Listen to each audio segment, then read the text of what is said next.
Barely a week after Kenya Pipeline Company top management sought to exonerate itself from any shady dealings and presenting all its mega projects to be above board, the said letter is a forgery. The anti-graft agency that has been probing the controversial 660 million shillings purchase of the hydrant pit valves since 2015 dropped a bombshell alleging conspiracy to rip off the public. That KPC circumvented a directive by the Tender Committee for Direct Procurement of the pit valves from the manufacturer Claval, domiciled in the United States. The price then of the 60 valves, 59 million shillings. KPC buying the same at 660 million shillings, an inflated rate capped at 1,110% of the original price. You can't pay for more. In fact, we want refund of 200 million shillings beyond the price that we know Claval issued the materials for. The scheme spiraled into the Tender Committee writing two letters, one to the manufacturer and another firm, Allied Inspection and Testing Company in Canada. But apparently all letters were addressed to the Canadian firm. None, because we have letters that I have already mentioned from Claval that they do not have any of them as their representatives here.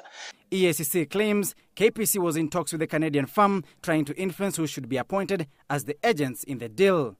The manufacturer was supposedly asked to appoint the Canadian firm as its agent, after which it would appoint a Kenyan firm, Aero Dispenser Valve Limited, as its local agent. EACC claims the documentation was all fake. You wrote again in March 2018 telling them that you can now go ahead and use the items. I wonder whether you became an authority to say don't use. So there is nothing like a conspiracy in agents. It's a type of business. That's how business is done when it comes to penetrating the emerging markets. In this case, it was very clearly identified that the Kenya Pipelines Corporation wanted to buy by use of direct means from the manufacturer, which is only that one. It's not Allied, it's not Aero, it is Claval. Upon completion of the plot, the Kenyan company placed a quotation of 660 million shillings for the importation of the 60 pit valves.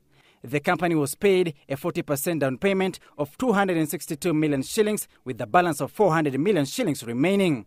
The company has sued KPC for non-payment plus interest accrued. We are also objecting to further payment, especially the 400 million shillings, which is inherent in the contract. As far as we are concerned, the whole project is problematic, and this must be protected. It is a ping-pong of whether money was lost or not. While the user department claims that everything was above board, the submission by the Ethics and Anti-Corruption Commission paints a portrait of collusion and fraud. But ultimately, it is the final report by the Energy Committee that will unravel the mystery of the procurement dealings at Kenya Pipeline Company, whether shady or otherwise. Sam Ogina, Citizen TV, Parliament.